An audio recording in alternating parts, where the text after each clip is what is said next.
మరియు యెహోవా దూత ఎదుట ప్రధాన యాజకుడైన యెహోషువ నిలవబడుటయు, సాతాను ఫిర్యాది అయి అతని కుడిపార్శ్వమున నిలవబడుటయు అతడు నాకు కనపరచును. సాతాను, యెహోవా నిన్ను గద్దించును, యెరూషలేమును కోరుకొను యెహోవా నిన్ను గద్దించును. ఇతడు అగ్నిలో నుండి తీసిన కొరవి వలెనే ఉన్నాడు గదా అని యెహోవా దూత సాతానుతో అనెను.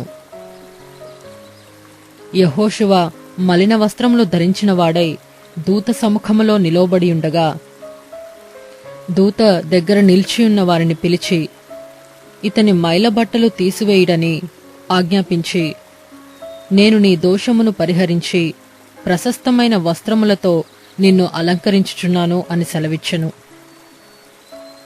అతని తల మీద తెల్లని పాగా పెట్టించుడని నేను మనవి చేయగా, వారు అతని తల మీద తెల్లని పాగా పెట్టి వస్త్రములతో అతన్ని అలంకరించిరి. యెహోవా దూత దగ్గర నిలుచుండెను. అప్పుడు యెహోవా దూత యెహోషువకు ఈలాగో ఆజ్ఞ ఇచ్చెను.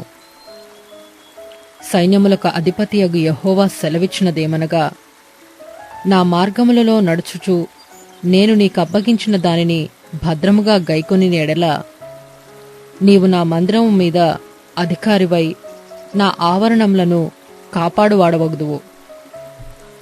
మరియు ఇక్కడ నిలవబడు వారికి కలిగినట్లు నా సన్నిధిని నిలుచు భాగ్యము నీకిత్తును.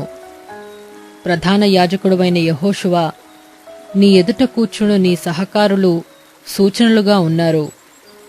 నీవును వారును నా మాట ఆలకింపవలను. ఏదనగా చిగురు అను నా సేవకుని నేను రప్పింపబోచున్నాను. యెహోషువ ఎదుట నేనుంచిన రాతిని తేరిచూడుడి. ఆ రాతికి 7 నేత్రములున్నవి. దాని చెక్కడపు పని చేయువాడను నేను. ఇదే సైన్యములకు అధిపతియగు యెహోవా వాక్కు. మరియు ఒక దినములోగానే నేను ఈ దేశము యొక్క దోషమును పరిహరింతును. ఆ దినమున ద్రాక్ష చెట్ల క్రిందను అంజూరపు చెట్ల క్రిందను కూర్చుండుటకు మీరందరూ ఒకరినొకరు పిలుచుకొని పోవుదురు. ఇదే సైన్యములకు అధిపతియగు యెహోవా వాక్కు.